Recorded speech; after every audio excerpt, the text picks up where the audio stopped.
하나님이여 우리에게 믿음을 더하여 주시옵소서. 찬송가 560장으로 하나님께 찬송 올려드리겠습니다.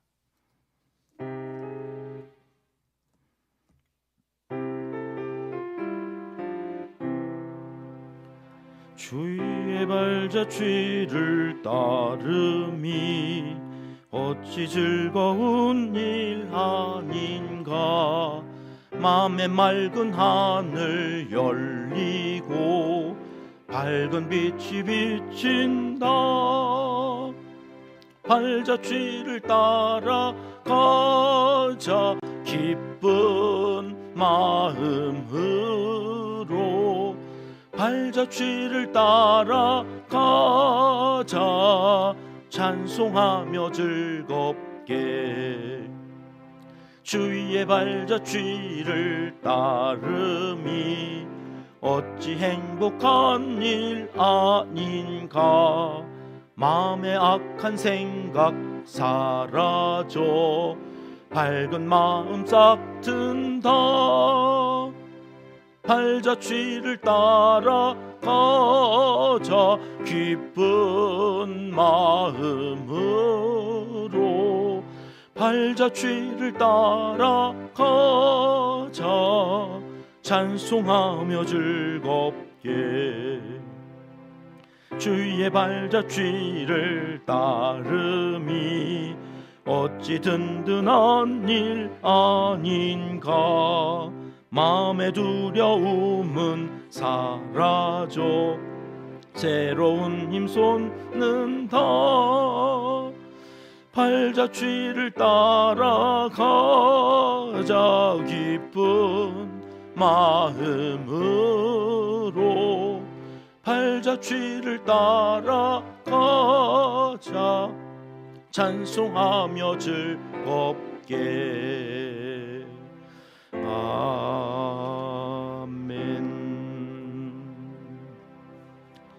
이 새벽 주시는 하나님의 말씀은 역대하 13장 말씀입니다. 12절 말씀 한 절 같이 읽겠습니다. 하나님이 우리와 함께 하사 우리의 머리가 되시고 그의 제사장들도 우리와 함께하여 전쟁의 나팔을 불어 너희를 공격하느니라. 이스라엘 자손들아 너희 조상들의 하나님 여호와와 싸우지 말라. 너희가 형통하지 못하리라. 아멘. 역대하 13장입니다. 남과 북으로 나뉘어진 이스라엘, 다윗의 자손으로 그 솔로몬의 아들로 왕은 세습되는 거니까 그냥 르호보암이 자동으로 왕이 되어야 하는데, 솔로몬을 대적했던 여로보암을 중심으로 한 10지파가 반역을 하죠. 그래서 떨어져 나가가지고 나뉘어질 그런 상황에서 르호보암이 막 화가 나가지고 18만 명의 용사를 모았다는 거 아닙니까? 그래서 싸우려고 그랬더니 하나님의 사람 스마야 선지자가 하나님이 싸우지 말라고 그런다. 그래서 이게 형제들끼리 싸우는 게 아니라니까 르호보암이 화를 누그러뜨리고 싸움을 멈췄다고 했습니다. 그래서 르호보암에게 하나님이 복을 주셔서 견고해져요, 강성해져요. 그런데 하나님이 그렇게 견고하게 강성하게 해 주신 것인데 믿음이 굳세지 못했던 르호보암은 자기가 잘나서 그리 잘 살게 된 줄 알고 율법을 버렸다, 범죄하였다 그랬죠. 그 결과 르호보암이 애굽왕 시삭에게 시달림을 당하다가 결국 죽고 이제 그의 아들 아비야가 왕이 되었다. 이게 오늘 1절 말씀에 나오는데요. 1절 말씀 같이 읽어볼까요? 여로보암 왕 18째 해에 아비야가 유다의 왕이 되고. 저 북쪽 여로보암은 벌써 18년째 왕이 되어서 통치를 해요. 여러분, 이제 막 왕이 된 나라와 이제 새로운 왕이 막 왕이 되어서 시작하는 나라와 18년 동안 굳세게 왕위를 가지고 한 나라를 통치했던 나라와 어느 쪽이 더 안정되어졌을까요? 어느 쪽이 더 강성해졌을까요? 18년 동안 한 왕이 다스린 나라가 뭐니 해도 이렇게 안정되어져 있죠. 한 왕이 계속해서 리더십을 가지고 있으니까. 바뀐다고 하는 것은 모든 게 다 불안해지는 거 아니겠습니까? 사람도 바꿔야 되고 행정도 바꿔야 되고 그 사람에 맞추어서 또 다시 나라가 세워져야 되니까 불안정한 나라인 유다에 반해서 저 18째 해 동안 여로보암이 왕이 됐던 북이스라엘은 튼튼했다는 거예요. 안정되어졌다는 거죠. 자, 그때 어떤 일들이 있었느냐? 2절 말씀 가보겠습니다. 시작. 예루살렘에서 3년 동안 다스리니라. 그의 어머니의 이름은 미가야요 기브아 사람 우리엘의 딸이더라. 아비야가 여로보암과 더불어 싸울세. 여기 싸우는 얘기 되거든요. 이제 아비야하고 여로보암이 북이스라엘과 남유다가 하나님이 그렇게 싸우지 말라고 그랬는데 이제 르호보암이 죽고 새로운 왕이 유다 왕이 되어졌을 때 여기 전쟁이 일어났다, 싸움이 일어났다 그런 얘기를 하면서 이상하죠? 엄마 얘기를 해요. 엄마. 아비야 왕이 유다의 왕이 됐는데 전쟁이 일어났어. 그러면 여러분 전쟁을 어떻게 준비했는지 전쟁에 싸우는 장수가 누구인지가 나와야죠. 그런데 뜬금없이 갑자기 2절에 누가 나온다고요? 아비야의 엄마가 말이야. 웃기지 않아요? 우리엘의 딸 미가야야. 그래서 우리엘이 누군가 하고 찾아봤어요. 도대체 이 여자가 여기 왜 나오냐? 전쟁인데. 그러고 봤더니 압살롬의 사위가 우리엘이에요. 압살롬은 누구죠? 다윗의 아들.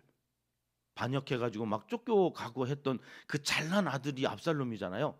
그 압살롬의 사위니까 압살롬의 딸의 딸이 미가야인 거예요. 지금 족보가 계산이 되시죠? 압살롬에게 그러니까 손녀이고 다윗에게는 증손녀가 아비야의 왕의 어머니인 미가야다. 자, 앞에 르호보암 왕의 어머니는 누구라고 그랬어요? 어제 우리 다 살펴봤는데 암몬 여자라고 그랬어요. 암몬 여자에게서 암몬의 신을 교육받은 르호보암은 믿음이 굳세지 않았잖아요. 그 반면에 또 르호보암은 누구랑 또 결혼을 했느냐면 다윗 가문의 압살롬의 손녀하고 결혼을 했다. 그러니까 이 미가야라고 하는 여자는 다윗의 정통성을 가진 가문의 신앙교육을 잘 받은 딸이었다. 여자였다. 그런 게 그런 신앙교육을 잘 받은 아비야가 지금 여로보암과 싸우는 거야. 성경은 이걸 얘기하는 거죠. 지금 르호보암은 암몬 여인의 아들이었고 여기 아비야는 르호보암이 그래도 잘한 것은 다음 왕의 어머니인 미가야라고 하는 여자를 사랑하여서 다윗 자손의 신앙 좋은 여자에게서 아비야의 엄마가 되게 했다. 그런 얘기예요. 성경이 그 말씀을 하시는 거죠. 자, 그런 아비야 신앙 교육을 잘 받았던 그 아비야가 여로보암과 싸우게 되어졌는데 가만히 있어봐. 누가 이 싸움을 먼저 시작했을까? 제가 또 그게 궁금했어요. 그러면 싸웠다는데 싸움을 건 사람이 있을 거 아니에요. 근데 성경은 여기 전쟁은 이야기하시면서 누가 먼저 싸움을 시작했는지에 대한 얘기가 아무리 찾아봐도 없어요. 열왕기에 가도 못 찾겠고 역대기에도 없고 야 이게 누가 싸움을 시작한 거지? 저는 그게 궁금한데 하나님은 그게 하나도 중요하지 않다고 말씀하시는 거예요. 싸움이라는 건 누가 먼저 시작했냐가 중요하지 않아요. 왜 싸웠냐? 그것도 중요하지 않아요. 하나님은 지금 싸웠다고 하는 그 자체가 하나님한테는 중요한. 싸우지 말라고 했는데 싸우지 말라고 했잖아. 그 얘기만 하세요. 그런데 싸웠다는 거예요. 그럼 어떤 일들이 이제 일어날까요? 싸우지 말라고 그랬는데 싸워. 자, 3절로 가볼게요. 시작. 아비야는 싸움에 용감한 군사 40만 명을 택하여 싸움을 준비하였고 여로보암은 큰 용사 80만 명을 택하여 그와 대진한지라. 여기서 우리가 유추해 볼 수 있어요. 아, 싸움을 누가 시작했겠구나. 누가 시작했을까요, 여러분? 용감한 군사 40만하고 큰 용사 80만하고 누가 먼저 싸움을 걸 것 같으세요? 당시에는 미사일이 있어요, 탱크가 있어요. 그냥 숫자가 그 전쟁의 승패를 좌우해요.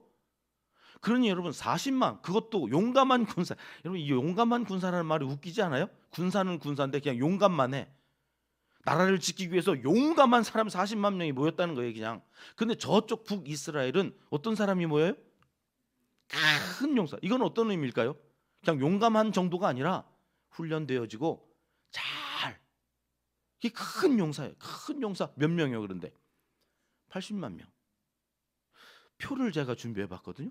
남유다와 그 다음에 표가 있나요? 예. 북이스라엘은 일단 숫자를 빨간색으로 제가 표시한 것은 이게 중요하기 때문이에요.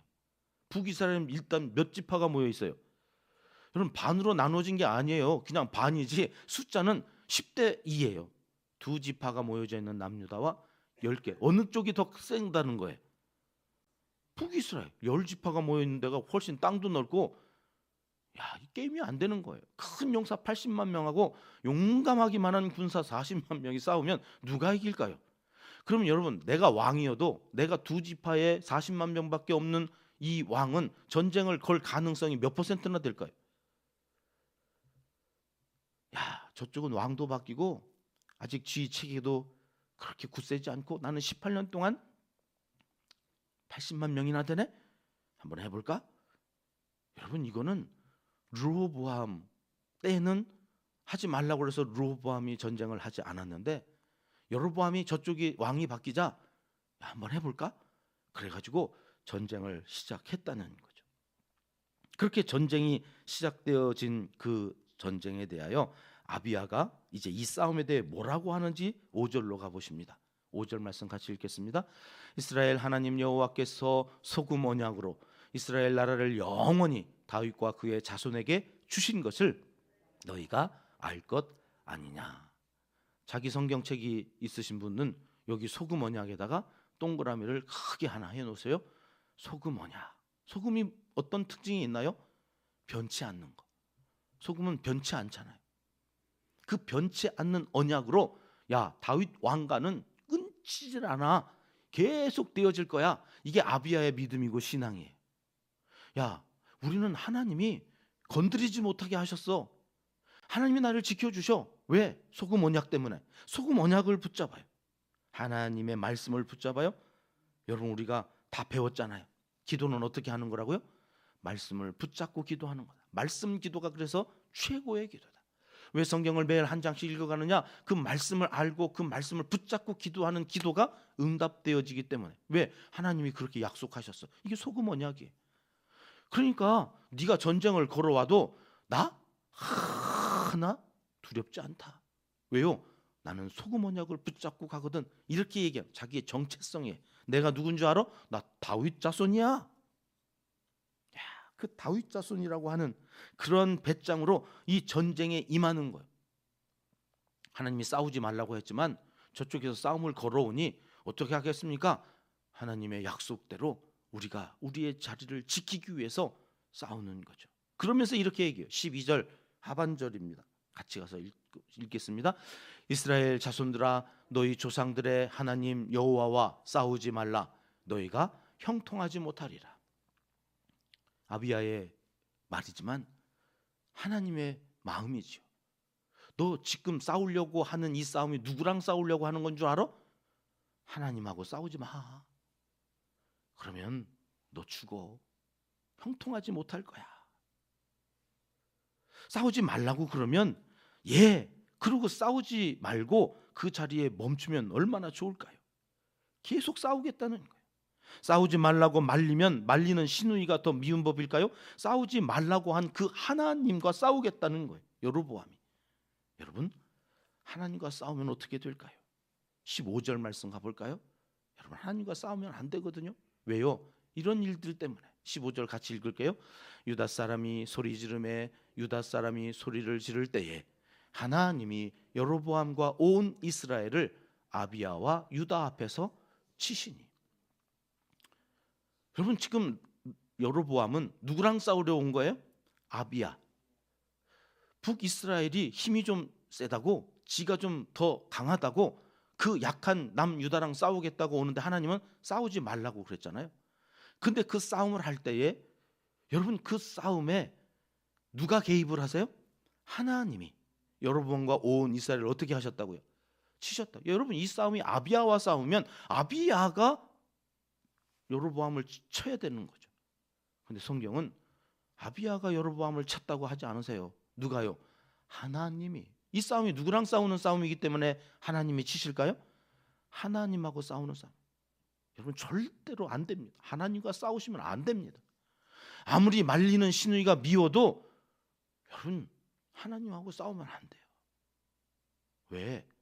하나님이 이렇게 치실 것이기 때문에, 형통하지 못할 것이고. 그러고 좀 마시지. 16절에 또 나와요. 16절 말씀으로 가보면 하나님이 그들의 손에 넘기셨다. 자, 르호보암이 율법을 버렸을 때에 그 르호보암을 누구에게 넘기셨다고 앞장에서 배웠어요? 애굽 왕 시삭에게 넘기셨다. 그러니까 하나님이 넘기시지 않고 보호하시고 지키시는 그 자리에 그냥 있는 게 좋은 거예요. 뭐 하려고 싸우지 말라는데 그렇게 싸우면서 끊임없이 하나님하고 싸우겠다고. 내가 언제 하나님하고 싸우겠다고 그랬어요?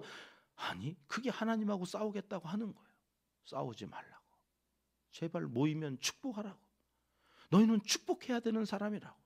너희를 축복하는 자를 내가 축복하고 너희를 저주하는 자를 저주하겠다고 하신 아브라함에게 약속하신 그 약속이 오늘 우리에게 하신 약속이라고 하는 사실을 잊으면 안 된다는 거죠. 그러니 형제끼리 싸우지 말라고 한 그 하나님이 여로보암은 미운 거예요. 그래서 하나님하고 싸우겠다고 와서 또 싸워요. 그럼 어떻게 될까요? 백전백패한다는 거죠. 아비야가 잘한 게 하나 있어요. 그게 뭡니까? 소금 언약을 붙잡았다는 거예요. 하나님의 약속을 붙잡고 말씀 기도를 드리는 거예요. 10절 말씀 가보겠습니다. 10절 같이 읽습니다. 우리에게는 여호와께서 우리 하나님이 되시니 우리가 그를 배반하지 아니하였고. 11절이요. 매일 아침 저녁으로 여호와 앞에 번제를 드리며 분향하며. 여러분, 아비야는 하나님 내 편이신 분, 나도 그래서 하나님 편, 그리고 매일 아침 저녁으로 제사장을 세워서 하나님 앞에 번제를 드리며 분향하였어요. 기도했다는 거예요. 18절로 가볼까요? 같이 읽습니다. 그때에 이스라엘 자손이 항복하고 유다 자손이 이겼으니 이는 그들이 그들의 조상들의 하나님 여호와를 의지하였음이라. 기도는 뭐냐? 내 힘으로 살 수 없어서 하나님을 의지한다고 하는 사인이에요. 우리가 하나님 앞에서 내가 하나님을 의지한다고 하는 최고의 사인은 기도밖에 없어요. 예배드리는 거예요. 아비야가 이걸 잘했다는 거예요. 여러분, 우리는 또 이 예배를 드리고 나아가면 하나님과 싸울 일을 할 거예요. 그러나 여러분, 그때 이 말씀이 생각났으면 좋겠어요. 하나님과 싸우지 말라고 그랬지. 지난 한 주간 동안 정말 힘들게 말씀 준비하면서, 여러분, 저는 역대하 13장에 죄송합니다, 목사인데 여기 하나님이라고 싸우지 말라고 하는 말씀이 있는지 이번에 처음 봐요. 성경에 이런 말씀이 있었어? 여러분, 제가 성경 통독을 신대원 가기까지 얼마나 읽었겠습니까? 신대원 가서 목사가 되기까지 성경을 얼마나 읽었겠습니까? 그런데 너 하나님하고 싸우지 마라, 이 말이 청천벽력처럼 깜짝 놀랐어요. 어제 주일 마치고 오후 예배 때 다 그동안의 말씀 정리해놓고, 하나님하고 싸우지 말라, 이 얘기는 또 무슨 얘기일까? 누가 하나님하고 싸우려고 그럴까요? 하나님 모르는 사람들이요? 아니요. 하나님 믿는다고 하는 대제사장, 사두개인과 바리새인들 율법에 얼마나 능통해요. 그런데 예수를 십자가에 못 박겠다는 거예요. 오늘 그 사순절을 우리가 지나가요. 여러분, 이 한 주간 지나가면 이제 우리는 니시 새벽 기도에 들어가는데 하나님하고 싸우겠다고.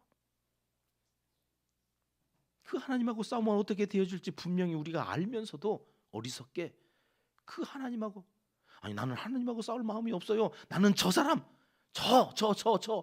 그 사람들이 다 누구냐고요? 하나님이 형제니까 싸우지 말라고 한 그 사람, 그 사람하고 싸우는 그것을 하나님은 나하고 싸우자는 거야? 그리고 너는 형통하지 못할 거다. 여러분, 이 심히 두려운 말씀이 우리에게는 해당되지 않는 이 한 주간이 되어졌으면 좋겠다 하는 두렵고 간절한 마음이, 여러분, 이 은평교회를 담임하는 목사의 마음일까요? 아니, 하나님의 마음입니다. 하나님은 그 백성과 싸우고 싶어 하지 않으시는 분입니다. 여러분, 하나님의 말씀에 다시 한번 순종하며 그 모든 싸움에 거기에 멈추시고 하나님께 맡기는 기도로, 정말로 억울하고 정말로 분하면 하나님이 억울함을, 하나님이 분함을 하나님께서 통치자이시니 해결해 주시옵소서. 그리고 하나님 앞에 맡기고 나아가는 기도하는 하나님의 사람들이 되시기를 이 새벽 하나님은 간절히 원하시고 계십니다. 기도하겠습니다. 하나님 아버지, 혹이라도 하나님과 싸우려 하는 어리석음이 저희에겐 없는지 돌아보며 아비야에게 주셨던 지혜와 믿음을 우리에게도 허락하여 주시옵소서. 소금 언약을 붙잡습니다. 기도하면 말씀을 붙들고 기도할 때 하나님이 들으시고 내 억울함도, 내 속상함도, 내 상처까지도 다 어루만져 주셔서 해결해 주실 줄 믿고 그 자리에 멈추어 하나님께 맡기고 나아가오니 하나님, 우리의 기도를 들어 주시옵소서. 이제 못다한 기도를 주님 가르쳐 주신 기도로 아뢰오니 하늘에 계신 우리 아버지, 아버지의 이름을 거룩하게 하시며 아버지의 나라가 오게 하시며 아버지의 뜻이 하늘에서와 같이 땅에서도 이루어지게 하소서. 오늘 우리에게 일용할 양식을 주시고 우리가 우리에게 잘못한 사람을 용서하여 준 것 같이 우리 죄를 용서하여 주시고 우리를 시험에 빠지지 않게 하시고 악에서 구하소서. 나라와 권능과 영광이 영원히 아버지의 것입니다. 아멘.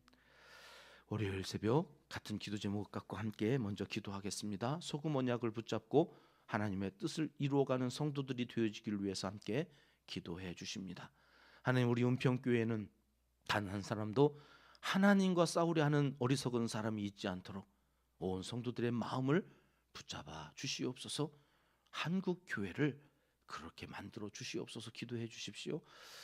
우리의 첫 번째 비전입니다. 예배 때마다 온 성도들이 감동과 감격이 넘치도록 성령 하나님의 임재하심을 위해서 기도해 주십시오. 한국 교회와 지도자들을 위해서 기도합니다. 목사님들, 장로님들을 위해서 시간 꼭 기도해 주시기 바랍니다. 온 성도님들의 일터와 사업장 생업을 위해서 월요일 새벽마다 기도합니다. 우리의 성도들의 삶이 안정되어지는 것이 참 중요합니다. 하나님, 가정마다 생업을 지켜주시고 자녀손들의 앞뒤를 책임져 주시옵소서. 기도해 주십니다. 선교사님들과 농촌교회, 개척교회, 이재민들과 환우들을 위한 기도 계속 이어갑니다. 오늘도 함께 합심해서 기도하시겠습니다.